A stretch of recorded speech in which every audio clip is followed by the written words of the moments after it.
4 sets against the Farm Fresh Foxies. Coach, congratulations on this win and happy birthday po. Anong nag-feel niyo about this victory? Siyempre, masaya kami kasi first victory namin. Hopefully, magsunod-sunod yung panalo namin. Ito yung momentum namin tumaas. Medyo, siyempre, maraming nawala pero talagang malakas pa naman yung team namin. So, kailangan lang namin ng manalong muna para magkasunod-sunod siguro. Tatrabawin namin mabuti yung mga next game namin.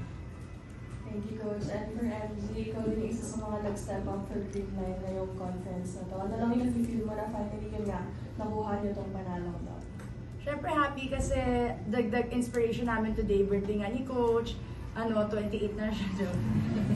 Tapos, inspiration din namin na kailangan namin makabawi from our last game. Kasi andun din naman talaga yung panapos lang din. And kita naman din kanina na everybody had yung better energy, talagang better effort din talaga from everyone playing. Thank you. Para sa Coach, ano po yung update lang kay Eliza and Coach kung ba't di sila nakalamang ng first two? May minor injury kasi pero hopefully makabalik sila agad sa team namin. Yun lang naman yung binigay sa amin yung update ng mga PPs namin. So minor injury lang naman. So may timeline na ba? Meron timeline, pero syempre hindi basta-basta mamadaliin.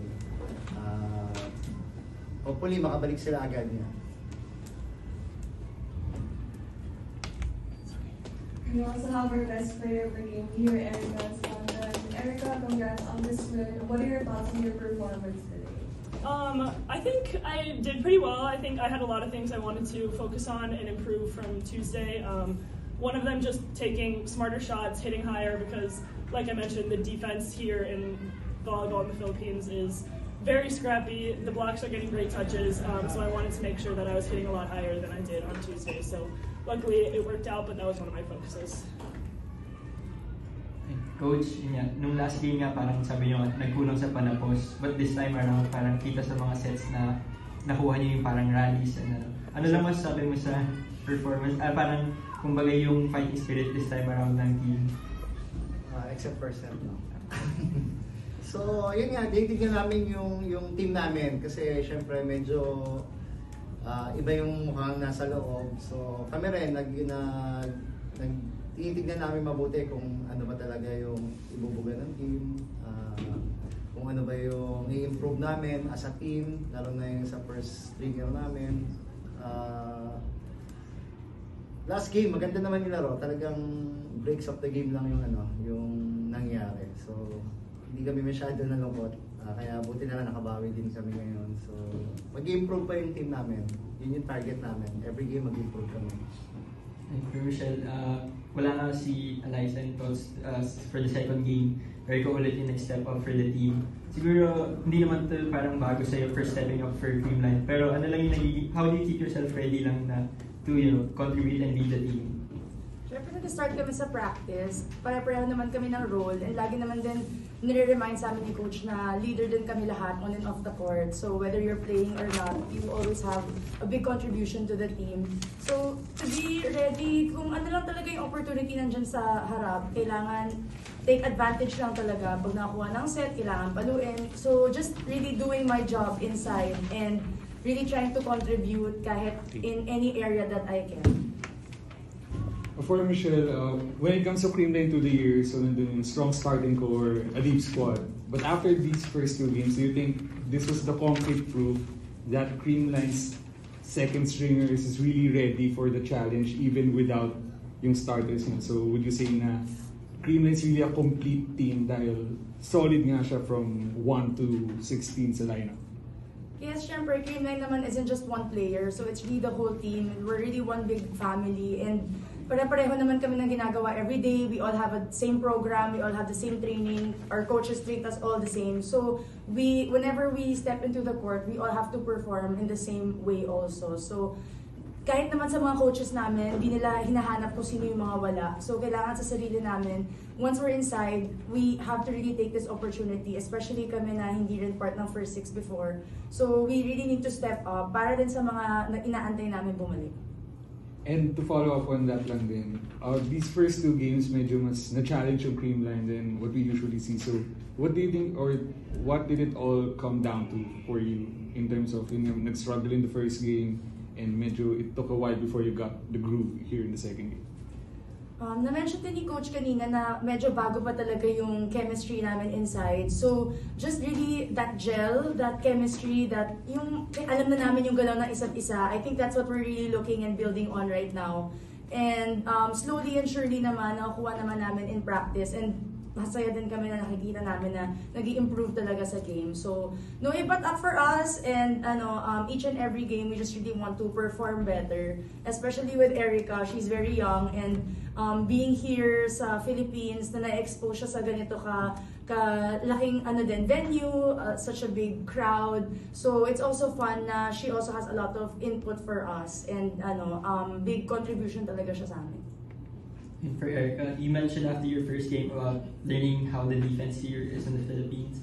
I guess how do you take that learning into the second game to help Creamline get this first win? Yeah, I think one thing that I learned pretty quickly, especially after playing PLDT, is the block touches. I think I was swinging too hard and too low.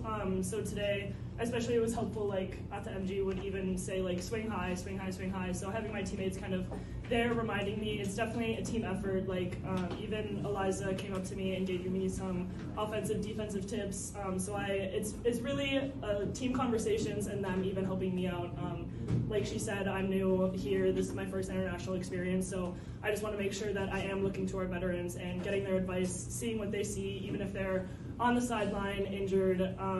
They have a great set of eyes. They have a lot of wisdom there, so I want to make sure that I'm listening to them and learning from them, and kind of just any feedback that they have for me, taking that and just trying to improve my game and play smart.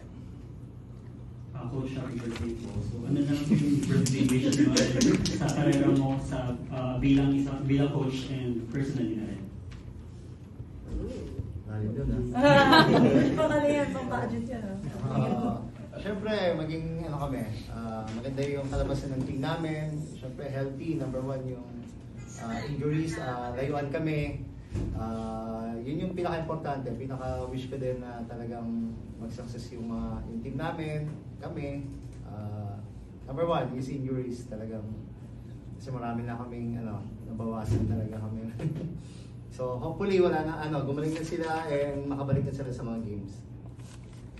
Erica, of course, this conference is basically, a lot of the pressure, a lot of the offense is relied on the imports, the reinforcements. But I guess for you as a young player, how does it help to have, these veteran players, and how do they help keep the pressure off of you, knowing that they can also contribute on the court?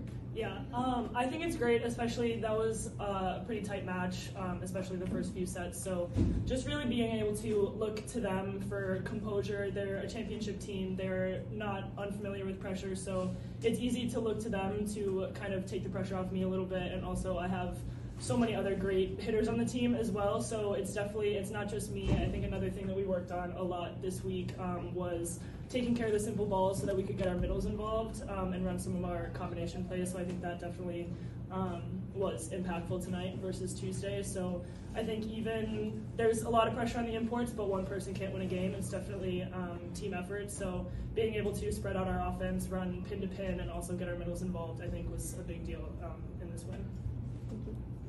For Coach and MG, nung nakaraang All-Filipino Conference, nung nagharap din kayo ng Farm Fresh, medyo ganito rin yung nangyari, na sila yung nakauna and very na-challenge din kayo. Parang meron pang something sa Farm Fresh na